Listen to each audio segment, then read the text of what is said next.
नमस्कार, आप live cities देख रहे हैं। मैं हूं आपके साथ काव्या। भारत और नेपाल का बेटी रोटी का रिश्ता है, चाहे वो शादी ब्याह हो या फिर कोई भी धार्मिक और सांस्कृतिक कार्यक्रम हो। भारत और नेपाल के जो बॉर्डर के लोग रहते हैं वो मनाते हैं और आपस में साझा भी करते हैं। लेकिन आपको एक चीज याद होगा कि नेपाल के नए प्रधानमंत्री बालेंद्र शाह के द्वारा एक नियम लाया गया था। उस नियम में ये कहा गया था कि अगर नेपाली लोग 100 रुपए से ज्यादा का सामान खरीदते हैं तो उन्हें कस्टम ड्यूटी देना पड़ेगा, यानी कि भारत से अगर सामान लेकर जाते हैं तो उन्हें कस्टम ड्यूटी देना पड़ेगा, जिसका खूब विरोध भी हुआ था क्योंकि काफी संख्या में नेपाली लोग जो हैं वो भारत के बॉर्डर के पास आकर सामान की खरीद बिक्री करते हैं और ऐसे में उन लोगों के द्वारा खूब विरोध किया गया था। लेकिन इस वीडियो में हम आपको बताएंगे कि अब इस नियम को लेकर सरकार ने क्या कुछ बदलाव किया है, कैसे सरकार जो है वो जनता के आगे झुकी है। इस तस्वीर में और इस वीडियो में हम आपको दिखाएंगे। आपको बता दें तो सरकारें जब जनता पर जबरदस्ती के नियम थोपती है तो जनता उसका इलाज कैसे करती है, इसका नजारा नेपाल में देखने को मिला है। भारत नेपाल बॉर्डर पर काठमांडू के प्रधानमंत्री बालेंद्र शाह की सरकार का करा हंटर भी बेअसर साबित हुआ है।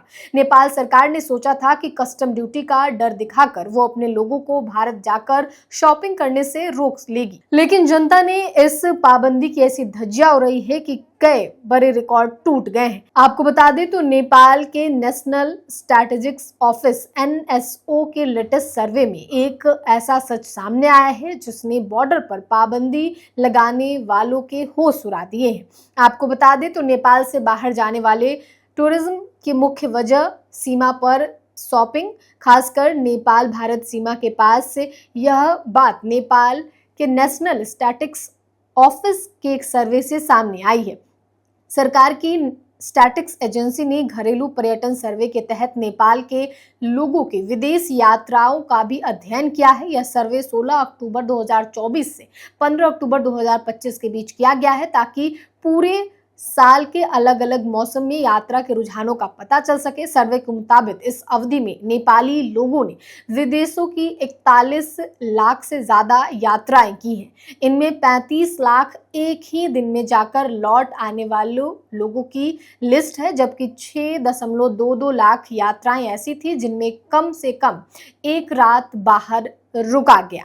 आपको बता दें तो इस डोमेस्टिक टूरिज्म सर्वे 2024 की रिपोर्ट में कहा गया है कि एक ही दिन में होने वाली विदेश यात्राओं में सबसे बड़ी वजह खरीदारी दिखी है। ऐसी कुल यात्राओं में लगभग 63.9% लोग सिर्फ खरीदारी के लिए गए। रिपोर्ट के अनुसार इससे साफ पता चलता है कि खासकर नेपाल भारत सीमा पर होने वाली खरीदारी लोगों के विदेश जाने की सबसे बड़ी वजह बन गई है। नेपाल भारत के बीच खुली सीमा है और दोनों देशों के रिश्ते को अक्सर रोटी बेटी का रिश्ता कहा जाता है, जो दोनों देशों के गहरे सामाजिक और सांस्कृतिक संबंधों को दिखाता है।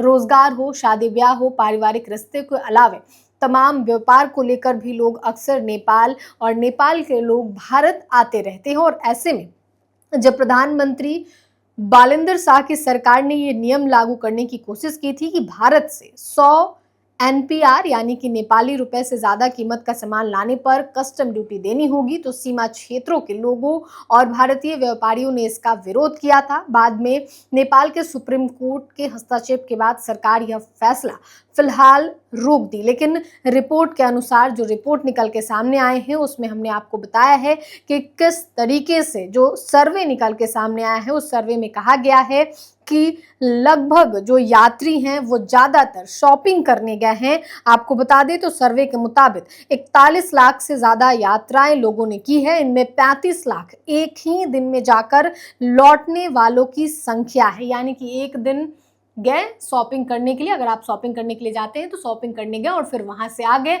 तो बालेंद्र शाह के इस नियम की नेपाल के लोगों ने जमकर धज्जियां उड़ाई है, क्योंकि अक्सर ये देखा जाता है कि भारत के लोग नेपाल जाते हैं घूमने के पर्पज से, शॉपिंग करने के पर्पज से, और खासकर नेपाल के लोग भारत आते हैं क्योंकि भारत में उन्हें कई ऐसी चीजें हैं जो सस्ते दामों पर मिल जाती है और इसके लिए नेपाली लोग भारत आते हैं और सामान खरीदते हैं। और इसे रोकने के लिए जो सरकार ने जो नियम लाया था उसकी जमकर धज्जियां उड़ी है।